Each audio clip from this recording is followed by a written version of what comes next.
तोहरे भक्ति में लीन रही नाथ भोलेनाथ।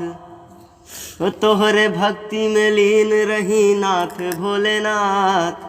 तनी सिरवा पे तनी सिरवा पे तनी सिरवा पे रख दे हाथ नाथ भोलेनाथ। तनी सिरवा पे रख दे हाथ नाथ भोलेनाथ।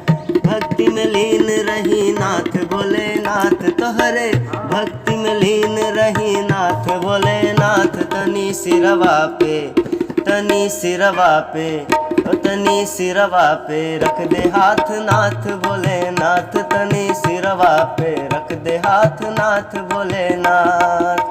कैसा नसीब बाटे देवे नहीं साथ, अरे कैसा नसीब बाटे देवे नहीं साथ। तनी सिरवा पे तनी सिरवा पे रख दे हाथ नाथ भोलेनाथ। तनी सिरवा पे रख दे हाथ नाथ भोलेनाथ। जय हो शिव शंभु जय जय हो महाकाल की। जय हो शिव शंभु जय जय हो महाकाल की।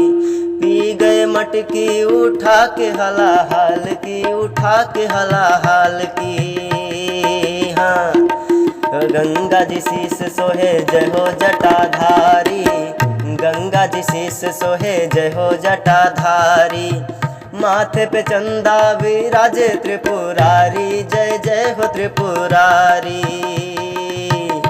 हाँ हे महादेव हे महादेव जरा सुनो मेरी बात। हे महादेव जरा सुनो मेरी बात। तनी सिरवा पे तनी सिरवा पे रख दे हाथ नाथ भोलेनाथ। तनी सिरवा पे रख दे हाथ नाथ भोलेनाथ।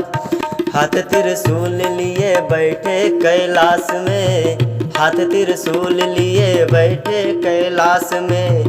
उनकी नजरिया है धरती आकाश में जी, धरती आकाश में। हाँ गले में नाग डाले रूप ब्रह्मचारी।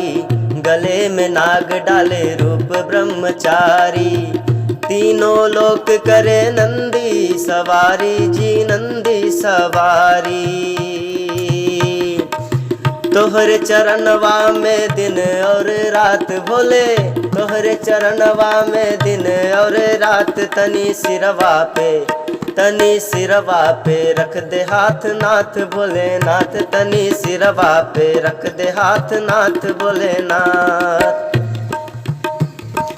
हो सबके संग चले फागुन के माह में। सबके संग चले फागुन के माह में। रूप महाकाल धरे अपने बियाह में जी, अपने बियाह में। हाँ भेष भयंकर भस्म लगाए। भेष भयंकर भस्म लगाए। सब लोगन के होश उड़ा जाए जी, होश उड़ा जाए।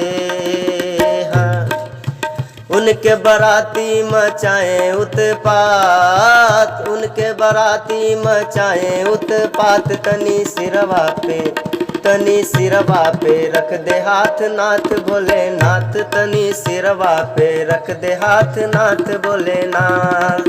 कैसा नसीब बाटे देवे नहीं साथ, अरे कैसा नसीब बाटे देवे नहीं साथ। तनी सिरवा पे तनी सिरवा पे रख दे हाथ नाथ भोलेनाथ। तनी सिरवा पे रख दे हाथ नाथ भोलेनाथ। तनी सिरवा पे रख दे हाथ नाथ भोलेनाथ।